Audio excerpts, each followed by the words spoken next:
like me, you have a love-hate relationship with journaling that maybe has gone on for years. Or maybe you've started journaling and then for whatever reason you've stopped and then you've started again and you know it's a good idea and then it just never seems to become a daily habit until you figure out how to change that. And first of all, the question is why journal? Like, what are some of the benefits of journaling? Well, setting and achieving goals, being able to record ideas on the go, to be able to relieve stress. It's an opportunity for self-reflection. It helps to boost memory, and it inspires creativity.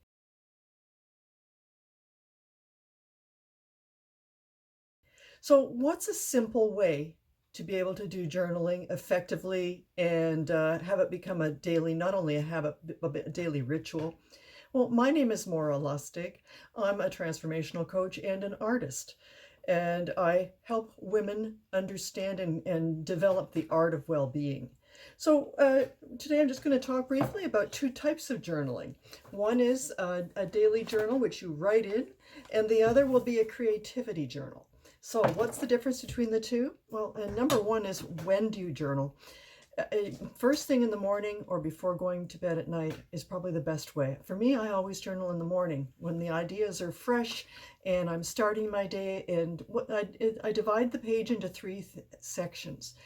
You can journal as much as you want. You can turn it into an absolute blog, a whole story, or you can just make it be high points so that you come away from the process thinking, yeah, I can do that, just that. And so start with a few gratitudes, then include some affirmations, and then also setting your daily intentions around, top level notes of what you plan to get done that day.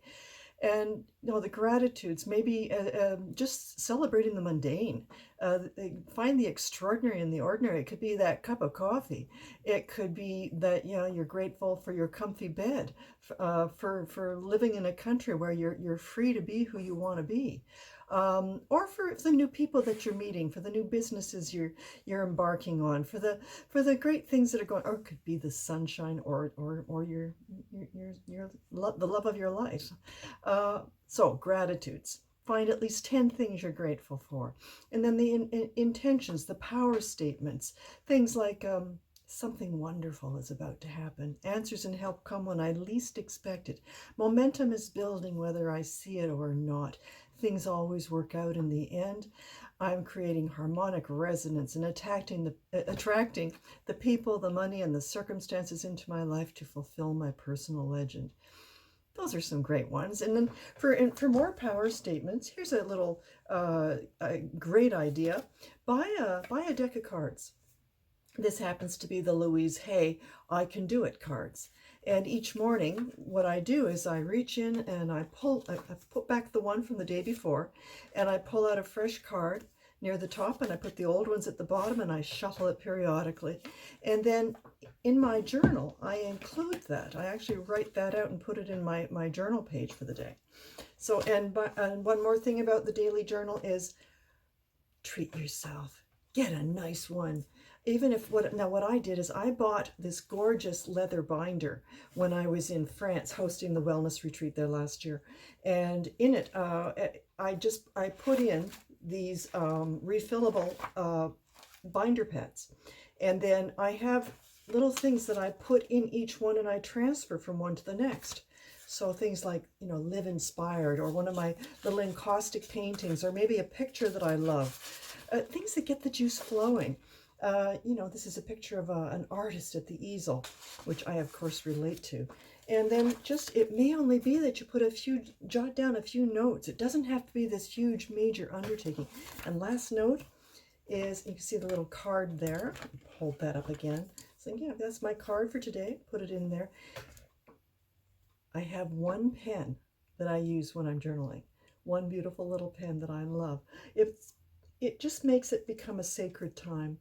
It's not a job to do.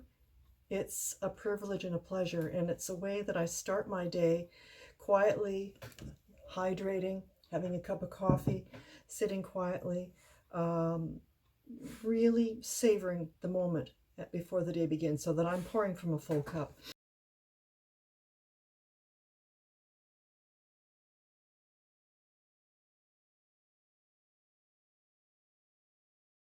And the other thing I promised I would describe is creativity journaling. A very different kind of book. I bought this one. It's just a small book with tons of little Japanese paper pages in it. And you know, sketchbooks are one thing. This is kind of like a sketchbook, but different because it's little samples, little ideas that come. It's small enough that I can carry it with me wherever I go.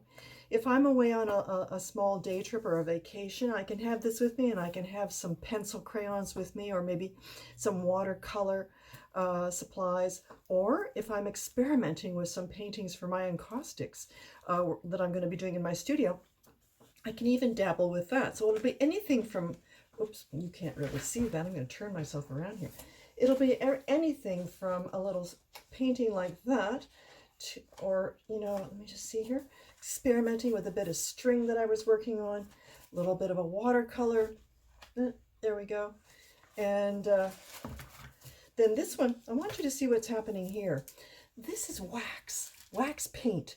It's encaustic. It's, you know, it's where you're working with a paint that's 150-degree temperature, and you're melting that. And well, unfortunately, when you're working with a little paper book, you're at high risk for gluing every page together when you're painting with wax. So what you do, little trick here, a little bit of wax paper between the pages.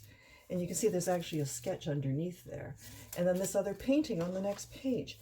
And the last note about that, like, collect photos when you travel, and then sit down and maybe work through little tiny mock-ups, and you never know when something is ultimately going to turn into a painting.